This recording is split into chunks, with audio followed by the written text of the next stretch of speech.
Antes de tratar do tema propriamente dito, eu tenho aqui um roteiro que eu vou tentar seguir para não me perder um pouco no intrincado do argumento, mas gostaria de fazer 3 advertências iniciais. A primeira é a seguinte, tem a ver com Marx.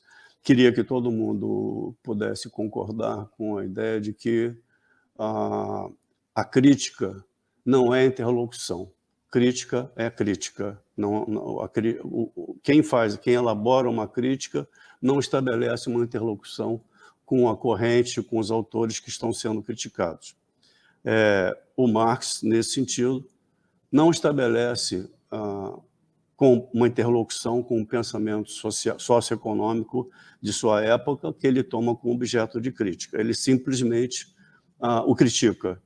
Numa carta a Lassalle, de 1858, ele escreve o seguinte: o trabalho, ou seja, o dele, em questão, é, antes de tudo, a crítica das categorias econômicas ou uma exposição crítica do sistema da economia burguesa. É, simultaneamente, exposição do sistema e a sua crítica por meio da exposição. Então, ele não estabelece, não está fazendo um diálogo, uma interlocução, não está propondo um diálogo, uma interlocução com aqueles com o sistema aqueles que trabalham com o sistema das categorias econômicas, porque ele faz uma crítica. No caso da ciência econômica, quer dizer, a ciência econômica, por exemplo, ela compartilha dessa mesma ideia que eu estou defendendo aqui. No caso do Marx, ela repudia tudo que tem a ver com Marx, o que é perfeitamente compreensível, pois, como ela é uma ciência dessa sociedade, e para essa sociedade, do seu ponto de vista, é inaceitável a crítica do mundo das relações sociais, da qual ela é ciência e instrumento de gerenciamento. Como ciência que enxerga a ciência econômica, por exemplo, né, poderia ser outro tipo de ciência social.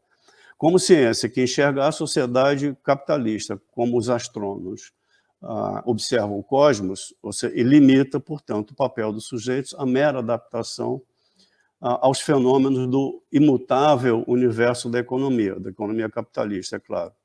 Por isso, a ciência econômica abomina a crítica, da mesma forma como o Marx não procura estabelecer com ela nenhum tipo de interlocução. Essa seria a primeira advertência.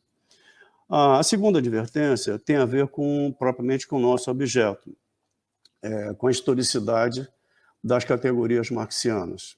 Como a gente vai ver, a crítica da economia política de Marx, na crítica da economia política de Marx, o trabalho e a riqueza na sociedade capitalista são historicamente específicos, não podem ser confundidos de forma alguma com o trabalho em geral ou como riqueza em geral. O trabalho não pode ser entendido aqui como puro metabolismo da sociedade com a natureza. Da mesma forma, não se pode considerar, pensar na sociedade capitalista, explicar a sociedade capitalista com base na categoria da exploração. A exploração nessa sociedade, na nossa sociedade, é um tipo de exploração historicamente específico, e ela não é com base nela não é suficientemente possível explicar a estrutura e a dinâmica dessa sociedade. Nesse sentido, e aí eu vou entrar com um pouco, seria na terceira advertência, nesse sentido, eu queria afirmar, né, que na maioria das interpretações veiculadas do pensamento de Marx no interior da tradição marxista, a exploração passa a ser a categoria fundante da análise, a categoria central da análise. A meu modo de ver, a nosso modo de ver, o nosso grupo de trabalho, as pessoas, os autores com os quais nós trabalhamos, essa é uma posição absolutamente incorreta, porque se a análise do capitalismo é uma análise baseada na exploração de trabalhadores por capitalistas, então, no final das contas, o resultado analítico desse processo de investigação termina se dissolve na ideia de uma outra sociedade mais justa, mais equitativa, uma sociedade, portanto, que a riqueza seria, então, distribuída de maneira equânime, igualitária e justa. Na verdade, o Marx não trata disso, essa não é a posição analítica do Marx. Então, a terceira, nesse sentido, e aí já seria a terceira advertência, né, para aqueles que estão assistindo pela primeira vez, as ideias que eu vou tentar expor aqui. A terceira advertência é que a posição que nós estamos desenvolvendo, vários autores, aí no caso o nosso grupo de trabalho em Niterói, na UF, é uma posição que diverge praticamente com a totalidade da tradição marxista, muito embora se inclua na tradição marxista, obviamente. Nosso trabalho é baseado no Marx, em parte no Lukács, filósofo marxista húngaro, sobretudo na sua ontologia para uma ontologia do ser social, e num autor que faleceu recentemente, chamado Moishe Poustone. Então, com base nesses trabalhos e nas nossas discussões e nos desenvolvimentos de nossa investigação anterior, nós estamos tomando uma posição muito na contramão daquilo que é defendido no interior da tradição marxista. Para fazer uma síntese da posição, para expor de maneira bastante sintética essa diferença da nossa posição para a posição, em geral, corrente no interior da tradição marxista, a teoria de Marx, o pensamento de Marx, a teoria de Marx é geralmente entendida como uma crítica da sociedade capitalista do ponto de vista do trabalho. O que nós estamos defendendo é que, ao contrário disso, o que o Marx faz é uma crítica do trabalho na sociedade capitalista. Então, o trabalho não é o ponto, não é o fundamento da crítica, ao contrário, ele é o objeto da crítica. E eu vou tentar, então, defender isso. Essa seria a terceira advertência. Como o tema da palestra são fundamentos do marxismo, eu vou começar de uma maneira bem simples, tratando da parte das formulações iniciais que o Marx elabora no início do Capital, livro 1, etc., para extrair as conclusões aqui com respeito a essa posição que nós defendemos. O tema da palestra, então, é o caráter mercantil do capitalismo, centralidade do trabalho, e o estranhamento, e a centralidade do trabalho, e o estranhamento que são característicos de nossa sociedade. Então, para iniciar, eu vou me valer da crítica que o Lukács elabora, ou não a crítica, mas a teoria do Lukács, em que ele tenta mostrar o caráter fundante do trabalho na gênese e constituição do ser social. Então, eu vou tentar acompanhar aqui. Claro,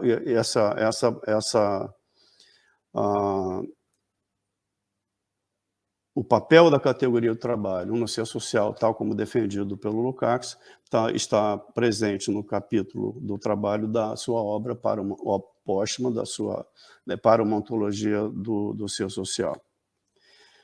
Na verdade, eu vou fazer um resumo bem rápido das ideias que ele defende ali e vou tentar seguir por aqui para não me perder.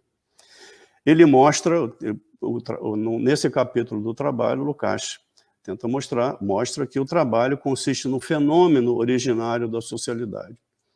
Por que isso? Quer dizer, ele parte do ser social já constituído, ele não está analisando o ser social como se ele tivesse sido montado numa espécie, sido criado, ou tido a sua gênese numa espécie de linha de montagem fordista. Primeiro a linguagem, depois a consciência, depois o trabalho, depois, enfim, ele está partindo de um todo já constituído e está tentando buscar aquilo que determina a especificidade dessa forma de ser. Diz ele, não é a consciência, porque você pode encontrar formas de consciência nos animais superiores. Não é a linguagem, porque não é a comunicação, porque a comunicação também você encontra no reino animal. Então, o que especifica, caracteriza, historicamente específico do ser social é o trabalho. É pelo trabalho que essa forma de ser se diferencia do mero ser orgânico e se converte em ser social. Ele chama isso de um salto ontológico, de uma forma de ser orgânico, em ser social. Por quê? Porque essa é a forma, é pelo trabalho que essa forma de ser passa a se autoproduzir e ela se reproduz não de maneira exclusivamente de maneira exclusivamente biológica. A reprodução social passa a ser uma reprodução baseada na autocriação, quer dizer, com base em categorias sociais, e não unicamente categorias biológicas. Não é? Então, quer dizer, por isso, nós podemos considerar, como ele diz, o trabalho como fenômeno originário da socialidade. É pelo trabalho que esse ser tem a sua gênese, se diferencia do mero ser orgânico e passa a se constituir. Como ele se autoproduz, e a produção e reprodução das condições materiais de vida, ou seja, o trabalho, ou seja, a economia, como isso é central, que caracteriza, ele se autoproduz porque cria suas condições de vida. Por definição, esse é um ser que se transforma, que se modifica, que tem uma dinâmica interna. Diria, ele tem uma historicidade interna. No reino animal, as várias espécies, evidentemente, existem na história, no curso da história, mas não tem história interna. A espécie pode ter história quando emerge, quando depois se desenvolve e depois desaparece quando faz. Mas os seres não têm história, ela não tem uma historicidade interna, existe na história. O ser social tem uma historicidade interna. No interior da historicidade do orgânico e do inorgânico, se vocês quiserem, o ser social tem uma historicidade interna porque ele se autoproduz. Ele tem uma plasticidade porque se autoproduz, se cria. Não é? E essa historicidade é patente nas inúmeras formações socioeconômicas que existiram ao longo da história. Então, essa digamos, uma das características dessa nova forma de ser, pelo fato de que se cria. E, evidentemente, se tem historicidade, ela sempre tem futuro, está aberta para o futuro. Não é um ser que chegou a um determinado momento da sua história e se estaciona e não vai adiante. Então, o desenvolvimento do ser social é aberto. Enfim.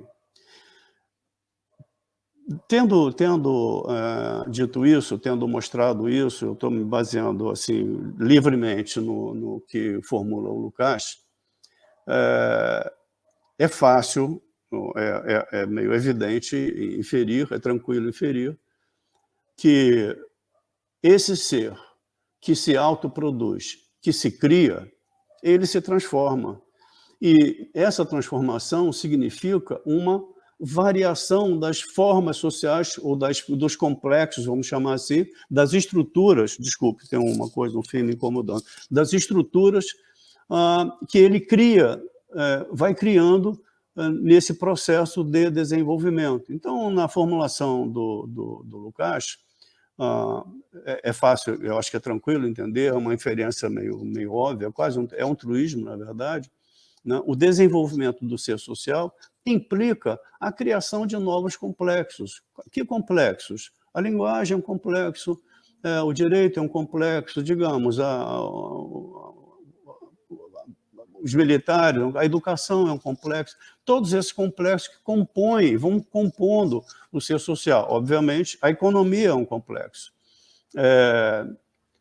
Naturalmente, esses complexos podem emergir e depois desaparecer, enfim. Então, para colocá-lo de maneira bem expressiva, talvez, dá para imaginar, a gente pode conceber o ser social como uma estrutura, um mosaico de complexos, ele é composto por um mosaico de complexos.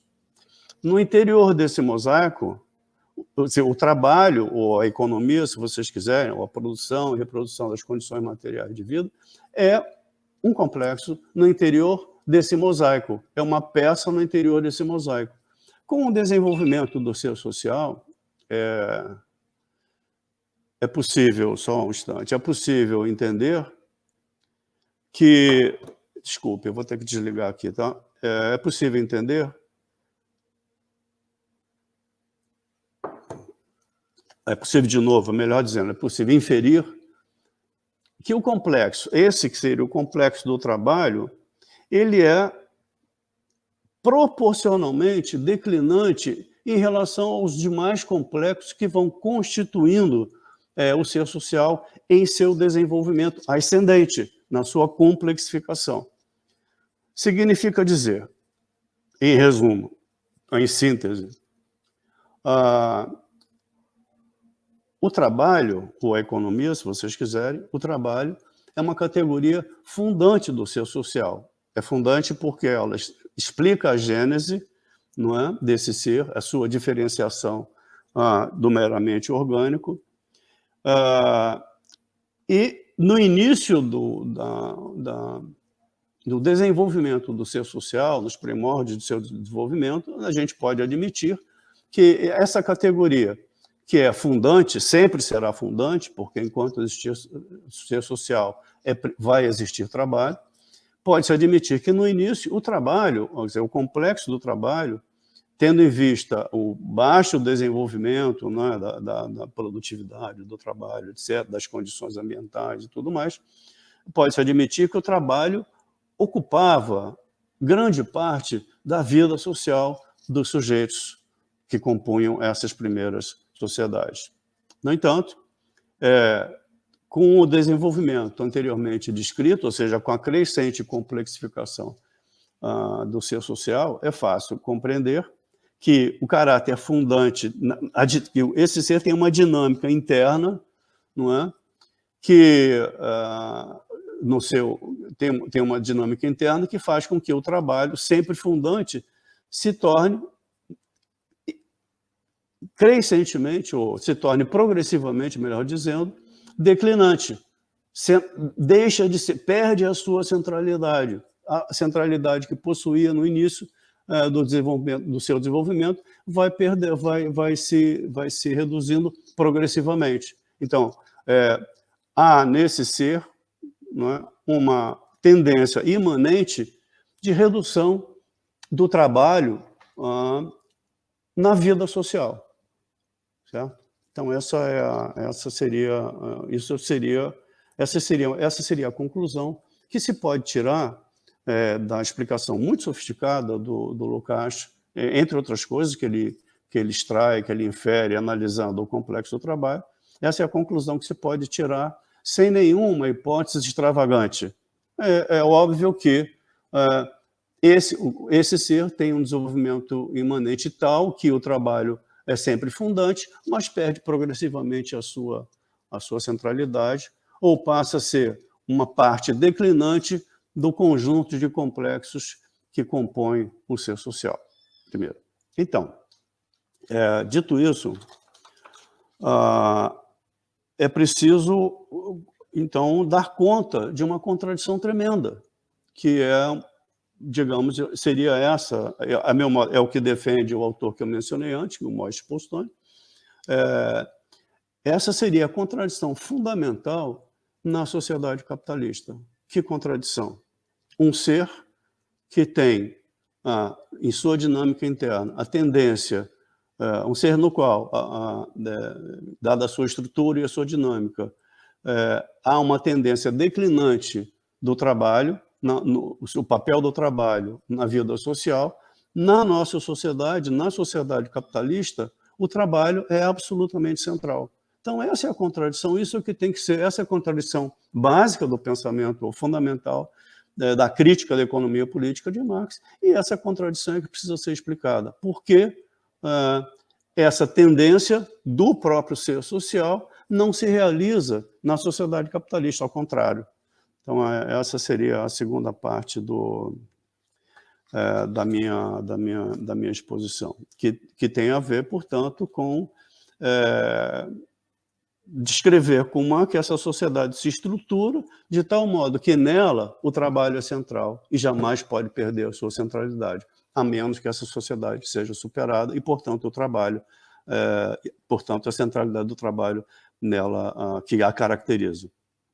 Então, aqui seria o caráter mercantil, trataria do caráter mercantil do capitalismo e da centralidade do trabalho. E aí a gente pode... É importante, ou é meio trivial, iniciar pelo Marx, tal como ele inicia. Essa sociedade, ela se manifesta de tal maneira, como ele diz, logo no primeiro parágrafo do livro dele, do Capital, nessa sociedade a riqueza é composta de mercadorias. E as mercadorias, produtos do trabalho, são, para nós todos, nós sabemos. Então, ele não está de fazer nenhum postulado de nada, de nenhuma definição. Todos nós sabemos que nessa sociedade os produtos do trabalho são coisas úteis, diferentes, e ao mesmo tempo tem coladas nela etiquetas, coladas ou penduradas nelas etiquetas. Então, nós temos total familiaridade com essa duplicidade do produto do trabalho, da mercadoria, na nossa sociedade. Nós lidamos com isso enfim, com total, como é que se fala? Familiaridade seria não estranha, não provoca nenhum estranhamento, muito embora seja bastante estranho. Então, o Marx pergunta sobre isso que é familiar, como pode que as coisas sejam elas mesmas e terem isso colado nelas, ou seja, o preço, o valor, enfim. Então, ele pergunta isso que é familiar para nós, e sobre o familiar, em geral, a gente não faz nenhuma pergunta, não pergunta sobre aquilo que é familiar, que é óbvio e tal. Então, o Marx pergunta e responde. Imediatamente, o produto do trabalho, como mercadoria, se apresenta como valor de uso e como valor de troca, sendo o valor de troca apenas a forma de manifestação do valor. Então, há diferença do que ocorre nas sociedades pré-capitalistas. Nessas sociedades, as coisas são simplesmente coisas, produtos do trabalho, certo? Mesmo que em muitas delas o trabalho assim não apareça, destacado de outros momentos da vida social. Ou seja, aqui a ideia não é imaginar que a categoria trabalho, o trabalho existe, mas a categoria trabalho não se aplica à forma de organização de todas essas sociedades, das primeiras sociedades, etc. Aliás, então, o problema, na verdade, é estranho, não é? Porque não é estranho, é curioso, né? Porque essa duplicidade que não existe nas sociedades pré-capitalistas também não existe para nós. Né? A partir do momento em que nós compramos alguma coisa, e, portanto, essa coisa que tem um duplo caráter, quando nós compramos, a coisa perde o seu outro caráter. Quando nós compramos e trazemos para casa e começamos a usar, enfim, a coisa não tem mais duplo caráter. A coisa passa a ser a coisa, para ser repetitivo. Então, aí a pergunta é a seguinte: por que na sociedade capitalista as coisas são elas mesmas e valem? Porque em nossa sociedade os produtos de trabalho têm essa dupla personalidade, são valores de uso e são valores. Aí, enfim, explicar isso de maneira bem trivial, que é o que está no Marx, eu estou direto em cima, trabalhando com a exposição dele, mas no meu formato, certo? Então, ele diz assim, como é que ele explica essa duplicidade? Ele diz assim, se a troca no capitalismo é universal, a mercadoria é a categoria estruturante dessa sociedade. É pela produção e reprodução, pela nossa prática de produção e reprodução de mercadorias, que essa sociedade se estrutura. Explicando, todos, quando a troca é universal, e a troca só pode ser universal no capitalismo, depois eu posso tratar disso, se for o caso, mas só existe troca universal na sociedade capitalista. Então, se é universal, então é preciso afirmar que todos têm que produzir para trocar. Portanto, todos os produtores produzem valores de uso, mas o valor de uso daquilo que produzem não tem o menor interesse para eles. Só interessam os seus produtores porque valem, não é? E por que valem? Por que é assim? Porque se a troca é generalizada, todos precisam dos produtos de todos, ou seja, todos fazem parte de uma divisão social do trabalho já desenvolvida e complexa. Então, ninguém produz para si, todos produzem para todos, de tal maneira que eu só posso, se eu não produzo tudo o que eu preciso, se eu estou inserido nessa divisão complexa do trabalho, estou tratando aqui só do ponto de vista da esfera da circulação, não estou falando de capitalista, trabalhador, assalariado, nada disso, só tratando dessas categorias que é o apropriado quando você começa, como faz o Marx, pela esfera da circulação. Então, todo mundo produz para a troca porque só posso ter acesso à riqueza em geral produzida pelos outros, da qual eu preciso, se eu produzir para a troca. Ou seja, eu vendo para poder comprar. Eu preciso produzir algo para vender para poder comprar e ter acesso à riqueza em geral. Então, por isso, daí já é possível perceber que na sociedade capitalista, estruturada com base na produção e troca de mercadorias, o que interessa aos produtores é o valor de seus produtos. O que interessa para nós é o valor, não é? Não nos interessa, em absoluto, o valor de uso dos produtos que produzimos. O que importa é se eles serão produtos úteis para os outros. E, por conseguinte, nós estamos, ou os produtores de mercadorias, estão compelidos a perseguir o acesso a riqueza universal produzida, a riqueza geral produzida. Nós produzimos, portanto, valor, muito embora o valor, ou seja, produzimos acesso à riqueza em geral, valor, muito embora o valor tenha que estar cristalizado em algum tipo de valor de uso.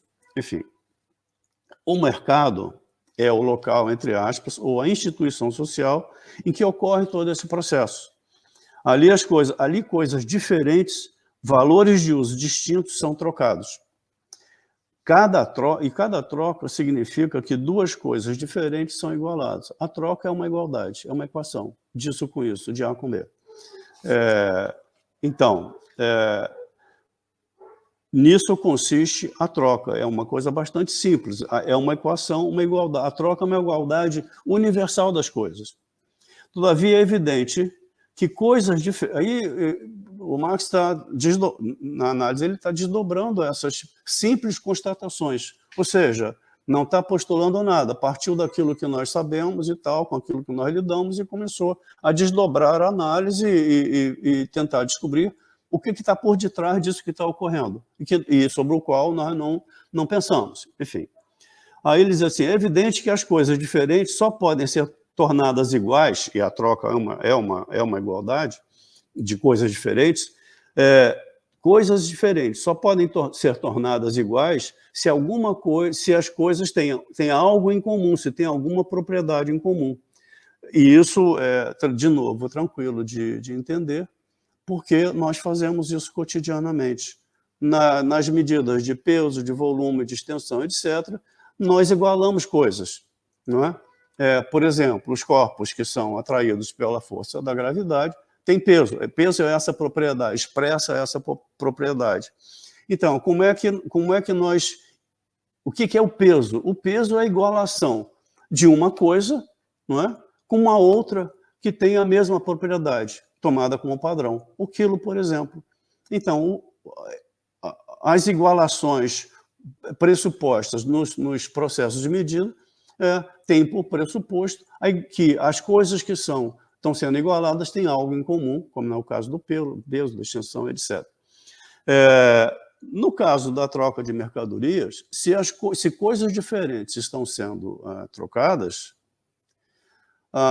é preciso perguntar, e aí o que o Marx está fazendo assim, é impressionante como é óbvio, esse desdobramento analítico que ele faz. Não está deduzindo, ele está procurando entender como isso pode acontecer. Bom, então, se são coisas diferentes que estão sendo trocadas, bolas, tem que ter alguma coisa em comum. Nada de sua aparência estética, nada de sua composição química, física, etc. Nada, zero, tudo, elas são diferentes sob todos esses aspectos. A única coisa que elas têm em comum é serem produtos do trabalho. Então, o que permite a igualação é o fato das mercadorias serem produto do trabalho. Então, o que acontece na troca a igualação da troca tem essa propriedade desculpe, pressupõe essa propriedade em comum dos produtos. Mário, desculpa eu te interromper, é porque... Tá bom. Então, desculpe a Pode interrupção todo mundo. Eu estava dizendo que, portanto, esse processo generalizado de troca de mercadorias é um processo que envolve a igualação das mercadorias, e essa igualação só é possível porque as mercadorias têm algo em comum, e esse algo em comum só pode ser o fato de serem produtos do trabalho. Então, repara, esse é o problema que essa nossa interpretação, digamos, é aqui que a nossa interpretação diverge, e é uma divergência fundamental com as interpretações correntes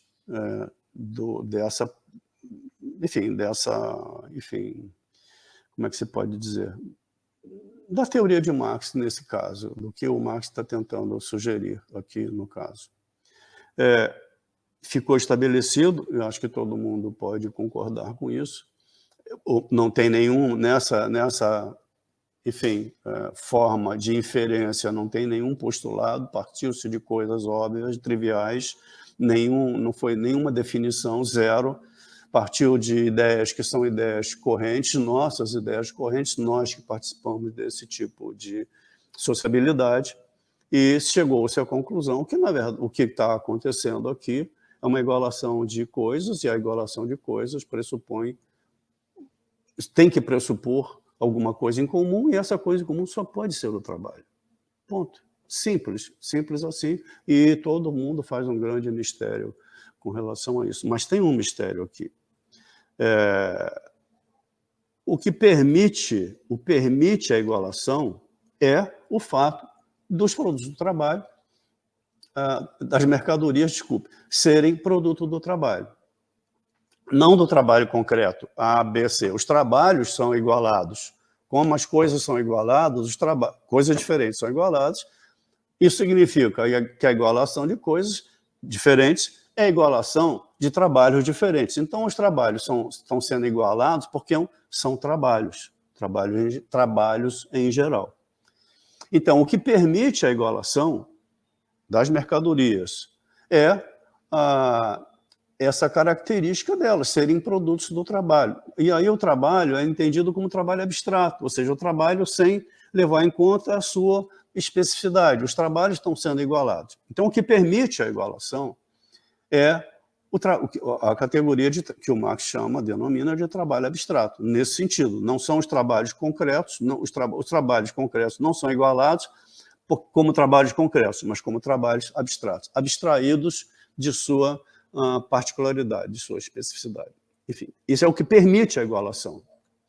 Mas isso é diferente de explicar, ou seja, com isso você explica a possibilidade da igualação, mas não fica explicado não é por aí não se explica a necessidade da igualação. Essa é a questão, entendeu? E essa é a questão. A gente, nesse momento, nós, que eu dizendo, no nosso grupo de trabalho, em Niterói, na UF, não só na UF, mas tem gente, enfim, não só de Niterói, e o nosso trabalho, nesse particular, está se baseando diretamente na obra do autor que eu citei anteriormente, chamado Moishe Poulston. E é uma contribuição crucial que ele faz, muito embora seja, sim, é evidente, muita gente fica, eu pelo menos, fico revoltado que ele falou isso na minha frente, antes de mim. É uma coisa tremendamente óbvia. Diz ele, a necessidade da igualação é um imperativo da produção de mercadorias. É preciso trocar. O produto de cada um só vale com o meio de compra do produto dos outros. Tem que valer para os outros. Tem de possuir valor socialmente aceito. Ser valor é propriedade social que tem de ter os produtos do trabalho como mercadoria. A troca de coisas, troca de mercadorias, foi dito, sendo a igualação universal das coisas, é fundamentalmente troca de trabalhos mediado pelas coisas, certo? É a igualação universal dos trabalhos.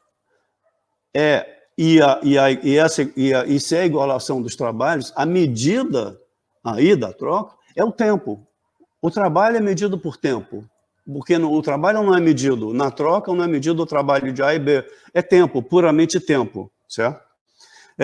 Então, a troca é um processo mediante o qual os produtos de trabalho privados, que já são sociais, integram essa divisão complexa do trabalho,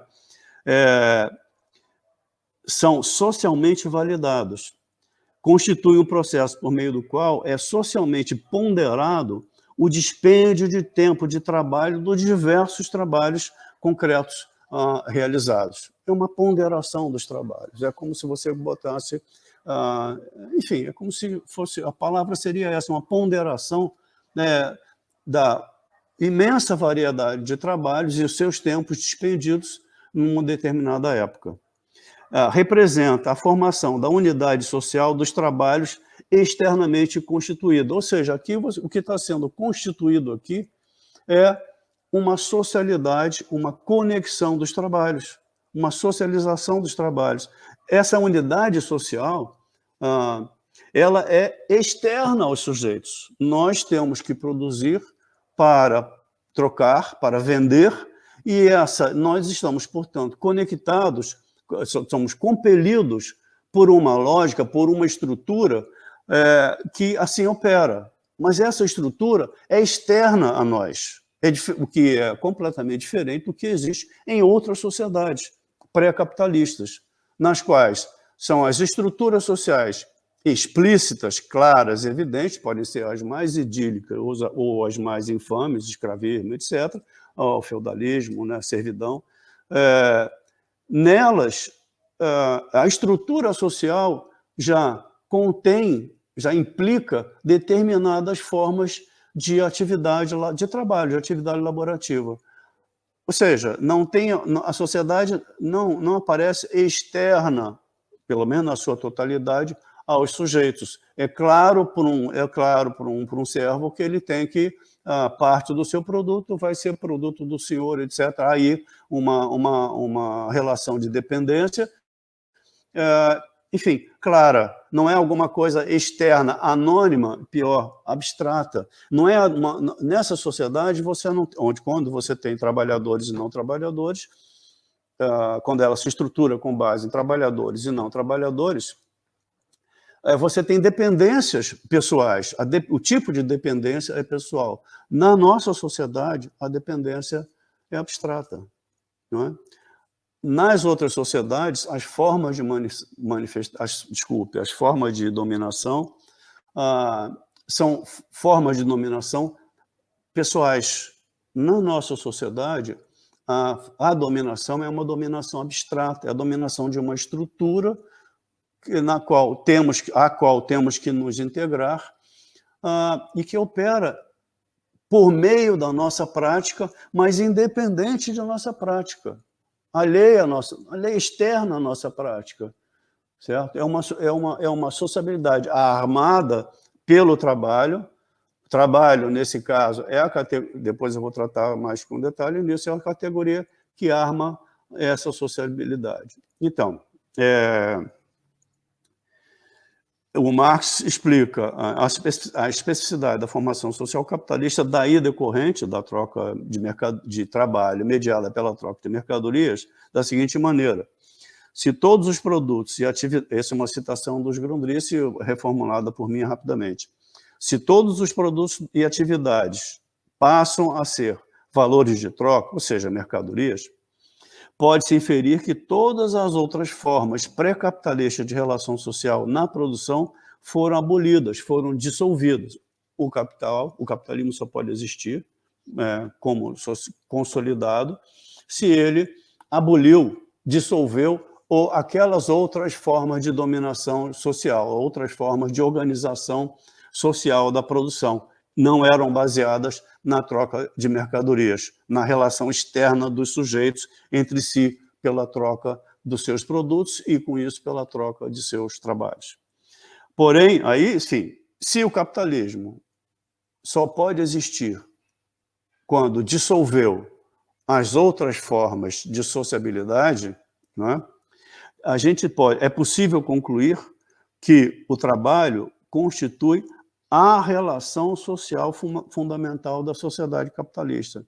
Nessa sociedade, portanto, há uma centralidade do trabalho. O trabalho é o central, que é o trabalho que arma e constitui a relação social fundamental da nossa sociedade. É claro que há outras determinações sociais, outras categorias sociais, mas o trabalho é a categoria, não só é fundante aqui, mas é central nessa sociedade, pelo que foi, digamos, exposto. É o trabalho que enlaça socialmente os sujeitos, plasma a sociabilidade mediante a troca de produtos. Em outras palavras, tal como explica o autor esse Postone, no capitalismo o trabalho tem uma função historicamente específica, o que eu estava tentando explicar. A troca de mercadorias pressupõe a igualdade dos trabalhos e, portanto, os trabalhos são igualados porque são trabalho abstrato. É essa qualidade dos trabalhos que permite a troca, mas o que explica a troca é o que... e essa é a contribuição do Postone que irrita muito a gente porque ele falou na nossa frente. Ele diz o seguinte: no capitalismo, o trabalho tem uma função historicamente específica, ele opera como categoria socialmente mediadora. O trabalho abstrato, aqui, não é trabalho em geral, ou seja, metabolismo, sociedade e natureza. O trabalho aqui tem essa função mediar, é o trabalho que conecta, que enlaça, certo? Então, trabalho abstrato não tem a ver com trabalho em geral. Trabalho abstrato na nossa sociedade, e o trabalho abstrato só na nossa sociedade, significa isso, que aqui o trabalho opera tem uma função socialmente específica. Ele medeia as relações sociais, por tudo que já foi dito. E, portanto, se a mercadoria tem um duplo caráter, também tem um duplo caráter o trabalho que a produz, trabalho concreto e abstrato. Repetindo, mas o trabalho que produz mercadoria é abstrato não porque é trabalho enquanto tal, trabalho em geral, como se sustentou antes, e sim porque o trabalho é trabalho em geral que cumpre essa função social específica, exclusiva da sociedade capitalista, categoria socialmente mediadora. Para repetir, de tal maneira que a gente possa, de fato, enfatizar e compreender isso, é muito diferente do que fora o Postone, e agora a gente que está, enfim, trabalhando em cima disso, está tentando desenvolver e difundir essas posições, essa ideia. Ninguém trabalhou com isso antes dele, ninguém se deu conta dessa obviedade. O trabalho aqui tem essa função de conectar a sociedade, de armar a sociabilidade. Essa é a contribuição que não se pode negar ao autor, né, esse tipo de contribuição, que saiu de uma leitura tranquila do Marx, sem nenhum tipo de invenção, enfim, de esforço analítico para inventar uma outra coisa. É isso que acontece. Então, ele foi capaz de ler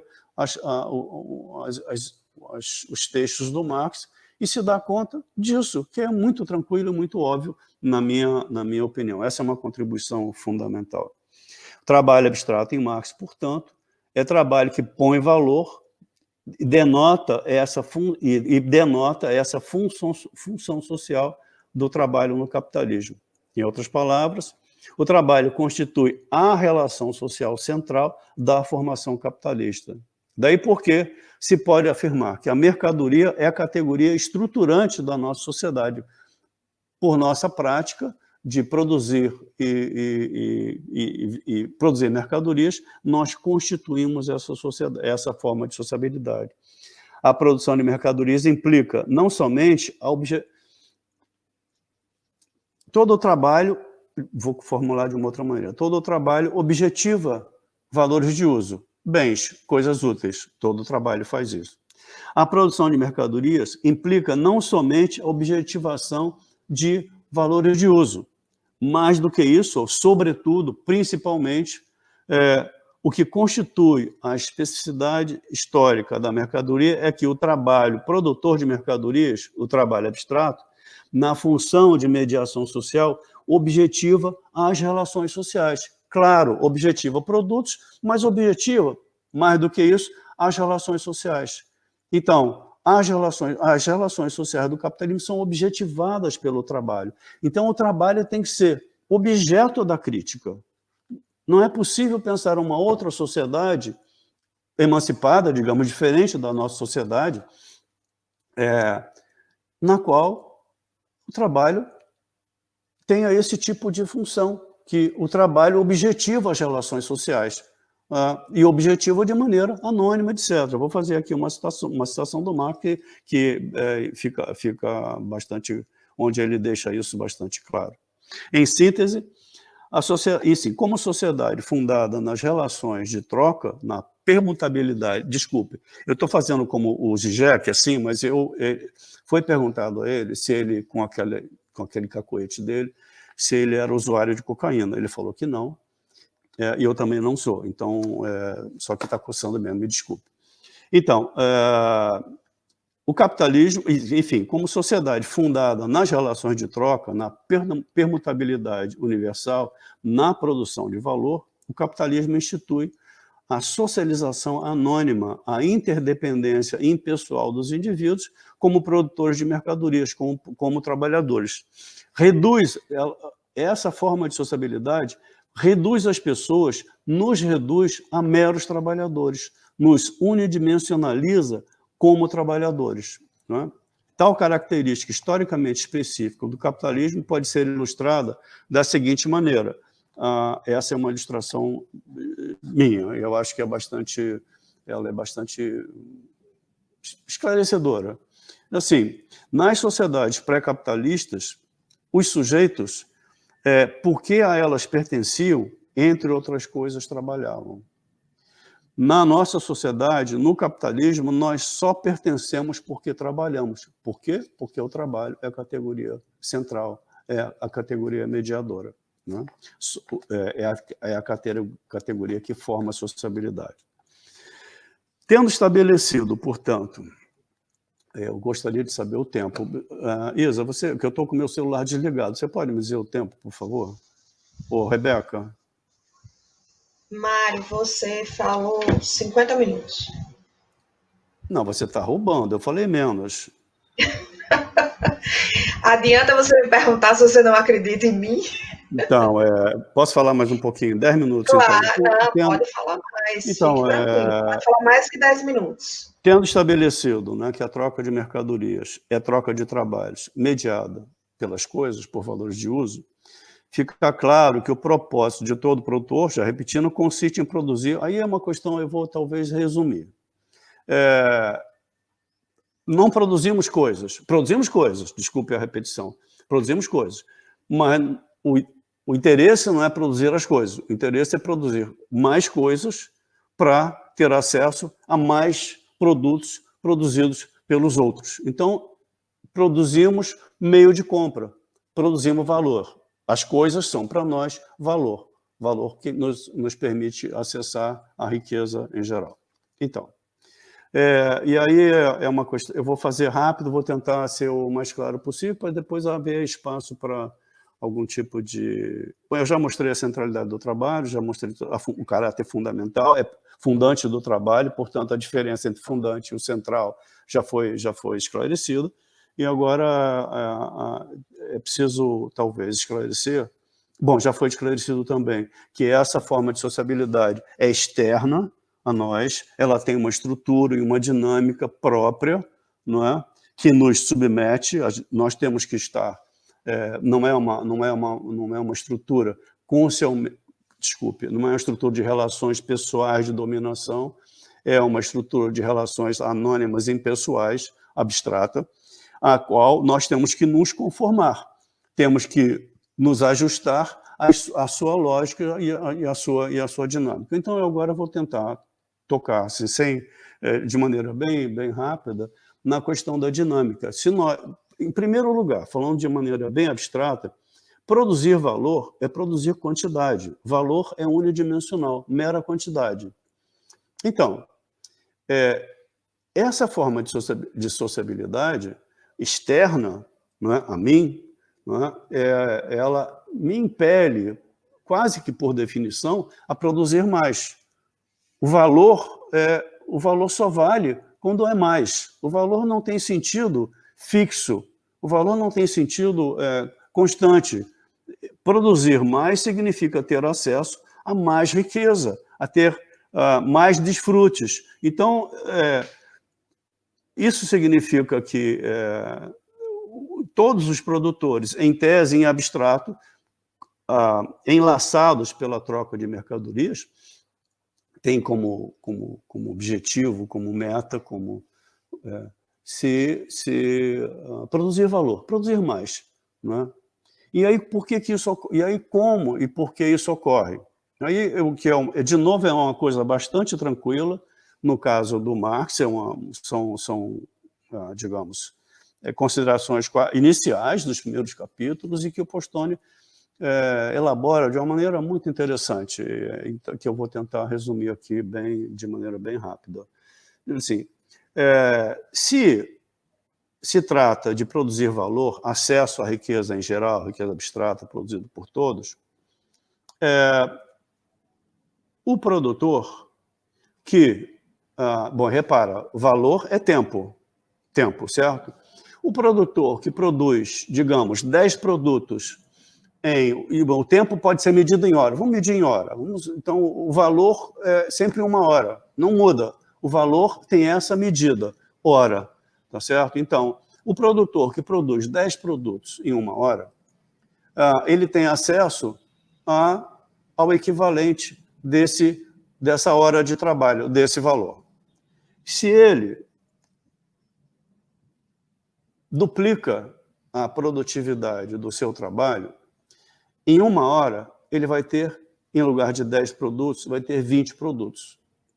Só que o seu produto só vale, quer dizer, o tempo que mede o valor do seu trabalho, ou da sua mercadoria, desculpe, é o tempo socialmente necessário. Se todos os produtores produzem essa mesma mercadoria, gastando, em uma hora, produzem apenas 10 produtos e ele passa a produzir 20, isso significa que na mesma hora, o valor de uma hora, para ele, vale mais, ele tem acesso a mais mercadorias e tem acesso à riqueza em geral, inclusive desloca parte, como a produção dele aumenta, ele desloca parte dos outros produtores que ficam impossibilitados de vender, mesmo que ele venda só um pouco abaixo do valor socialmente determinado. Então,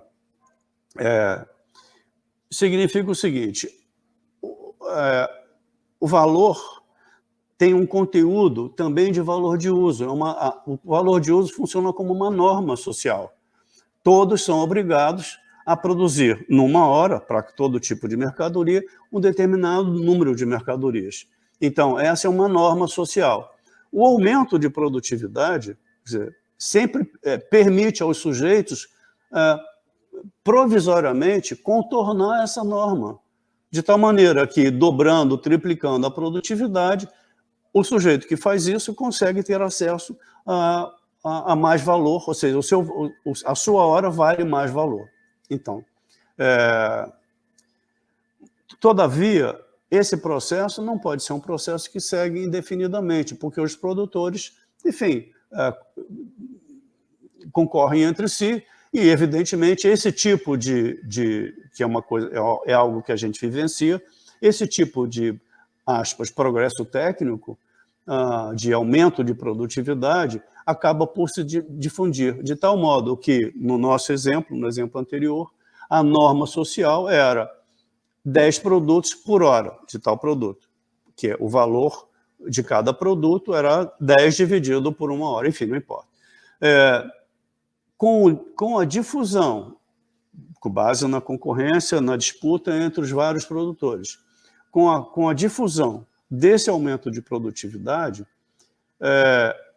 o que vai acontecer é que essa hora, que a norma social, que era produzir, no caso específico, 10 produtos em 1 hora, passa a ser produzir 20 produtos em 1 hora. Então, aquele ganho a mais que o sujeito que inovou teve, acaba. A norma passa a ser 20 produtos. Então, o que o Marx está indicando, e isso é um desdobramento, uma elaboração que destrincha e que explica um pouco melhor, não explica um pouco melhor, mas tira algumas conclusões interessantes, é do Postone. Ele fala assim, bom, então essa norma social acaba funcionando para todos. Então você tem uma dinâmica, o progresso técnico envolve uma dinâmica em que o valor sempre o mesmo, digamos, 1 hora é sempre 1 hora, o correspondente ao valor de 1 hora. Isso não muda. Essa é uma constante. Ou seja, o que determina o valor é uma constante, um tempo abstrato, o tempo 1 hora, por exemplo. Só que essa hora, com o progresso técnico, a tendência é que essa hora, que haja um aumento de densidade, digamos, de valor de uso nessa hora. Cada vez mais essa hora contém mais e mais e mais, progressivamente mais e mais e mais valores de uso. Significa... tentando resumir, para deixar um espaço para que vocês possam, de repente, falar mal de mim, etc. Resumindo, com isso, o progresso técnico, científico, tecnológico, envolve esse tipo, que o Postone chama, 2 tipos de historicidade. Você tem uma historicidade que é abstrata, que é a hora, é o tempo lógico, esse 1 hora é sempre 1 hora, 1 hora, 1 hora. Então, você tem uma historicidade que seria uma historicidade que digamos, caracteriza o capitalismo como algo que não muda, sempre a mesma coisa, sempre a mesma hora, o valor, etc., 1 hora, etc. Então, você tem esse tipo de temporalidade, um tempo lógico, que determina o valor das mercadorias, mas você tem um outro tempo, que ele está chamando de tempo histórico.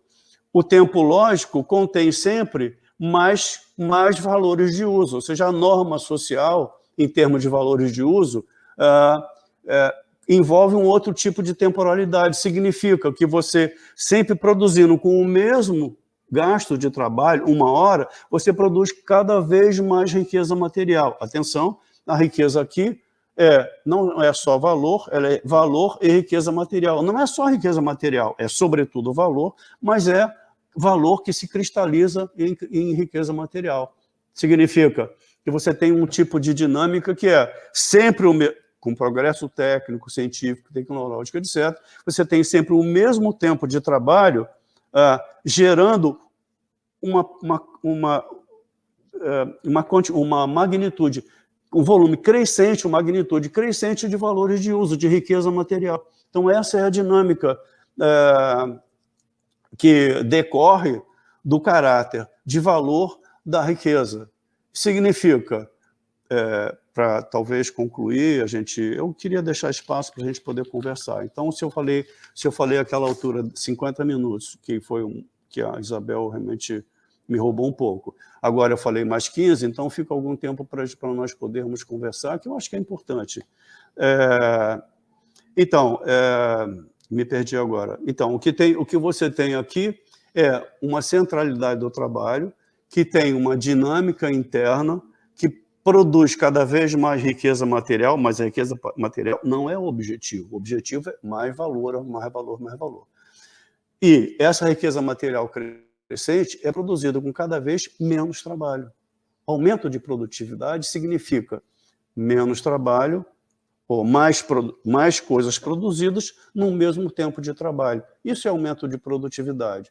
Então, essa dinâmica, você tem uma dinâmica que é um tempo, nesse tempo abstrato, valor, valor, valor, e você tem um tempo histórico, que significa que essa determinação do valor, por exemplo, hora, ela contém cada vez mais riqueza material. Então, você tem uma transformação. Essa dinâmica implica uma transformação pela produção crescente de valores de uso, de riqueza material. Implica uma transformação crescente na vida social, em todos os aspectos, aí você pode falar em ecologia, etc., em tudo, e produz também coisas, por exemplo, isso que nós estamos fazendo agora, não é? Esse tipo de conexão.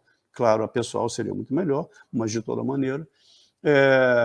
E é uma dinâmica incontrolável, externa aos sujeitos, nos subordina.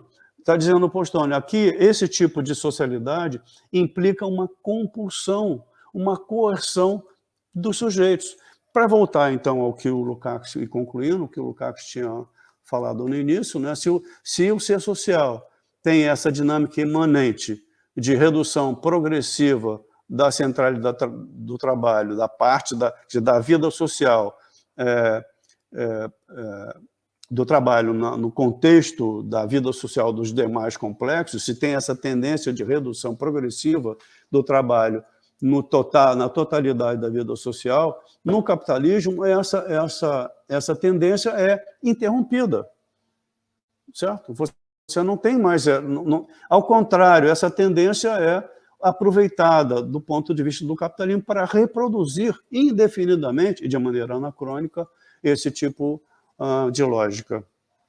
Então, eu acho que aqui eu posso encerrar dizendo o seguinte, então, o fato do trabalho ser a categoria mediadora, a categoria que objetiva as relações sociais, objetiva a socialidade, o trabalho é que objetiva as nossas relações sociais, o trabalho aqui, do ponto de vista do Marx, é o objeto da crítica, o trabalho na sociedade capitalista.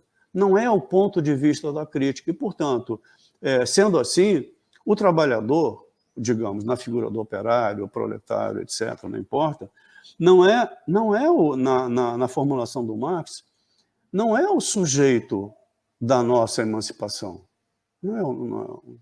Essa interpretação aí fornecida por todos, por muitos, mas também, no caso, pelo Postônio, essa interpretação subtrai, retira do trabalho, sobretudo quando você pensa no trabalho operário, retira do trabalhador do proletário, a tarefa, enfim, bem enlouquecida, de nos emancipar a todos. Ao contrário, esse tipo de estrutura e esse tipo de dinâmica que torna o trabalho cada vez mais dispensável, muito embora o trabalho continue sempre central, esse tipo de dinâmica que nos compele, nos coage, interessa a nós todos. Talvez nem todos. Aqueles que se locupletam, desfrutam, etc., do aumento de produtividade, que é uma propriedade, é uma qualidade do trabalho social, não é uma qualidade do capitalista A, B, C, D, não é? É uma qualidade do trabalho social. Então, essa qualidade do trabalho social é explorada por alguns nessa sociedade, que também são compelidos a fazer isso.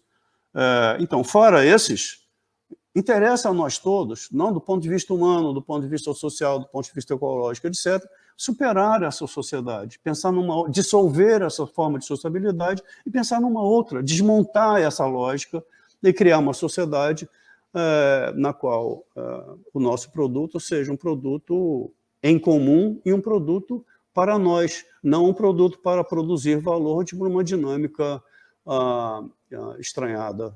Então, eu penso que eu consegui terminar mais ou menos por aqui, deve ser 1h15, né, Isabel? E aí fico à disposição para perguntas. As críticas não podem ser muito agressivas, certo?